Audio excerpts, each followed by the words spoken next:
The Bible says the earth is full of the goodness of God. So, why doesn't it look so for a whole lot of people? There are nations that are poor. There are cities that are poor. There are families that are poor. A growing number of middle-class Americans are falling into poverty. Close to 18 million Kenyans live in extreme poverty. A new report has been released updating the situation in Canada. As the CBC's Joanna Remiliotis reports, not only are children still going to bed hungry, but their numbers are even higher than before. Millions of Afghan nationals have been pushed into extreme poverty and hunger. Poverty is frustrating.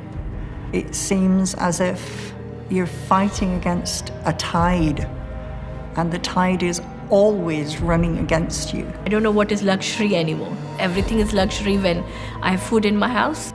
So why is it so? I'll tell you why. It's something that most of the world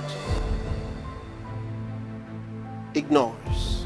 Why are many nations poor?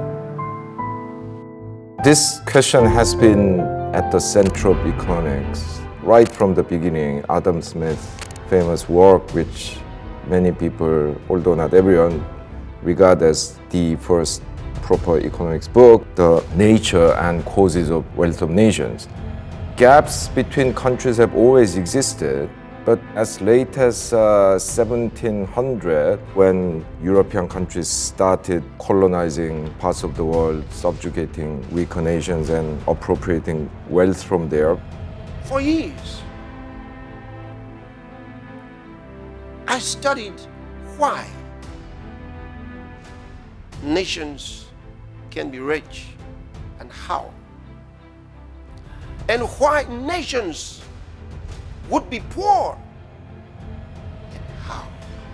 In the last few years, we've had the United Nations come out singing about they have these goals, millennium goals they started with, and then they have all these wonderful programs for the alleviation of poverty around the world. A momentous weekend for the Sustainable Development Goals. It is so decided.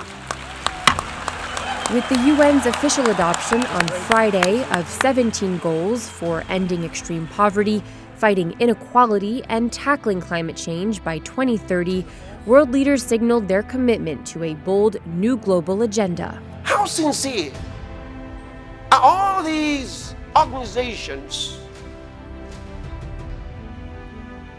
Some of them are government organizations, private organizations. All of these who come out and say they want to fight poverty. They've been trying to fight poverty so long. This war on poverty is the longest battle we have faced as a nation. Over 50 years ago, we began a new march against poverty. New leaders, new ways to fight this battle. Let us affirm today in this Parliament that as a nation, by the beginning of the 21st century, only 11 years away, poverty in this great Canada will be a relic of the past. Thank you very much. That day, a historic resolution was made across party lines. But sadly, 25 years later, the problem still exists. The Bible tells us the truth, that this earth is full of the goodness of God. Why are the people not seeing it? I'll tell you. Because of the works of wicked and evil men. That's why. They manipulate your country currency. They manipulate it. So they destroy the value of your currency. Currency manipulation is defined as a monetary policy operation which occurs when a government or central bank buys or sells foreign currency in exchange for their own domestic currency. One example of currency manipulation is what a country might do when it wants to minimize the effects of having a strong currency. Let's say, for example, that $1 US is equal to $10 in the Republic of Monopoly. And with 10 Monopoly dollars, I can buy 1 cup of coffee from the United States. Now, imagine that gradually, inside the Republic of Monopoly, the economy starts doing very well and is extremely stable. The currency naturally could rise against all other currencies. So now that 1 US dollar only earns you 8 Monopoly dollars instead of 10.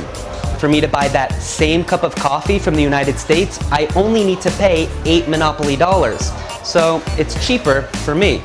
So this currency has become more valuable. My citizens have more spending power when they travel abroad, and as a country we have more buying power when I want to import goods. So what's the problem? Why manipulate? One word: exports. Say I want to sell muffins to the US. Instead of the US paying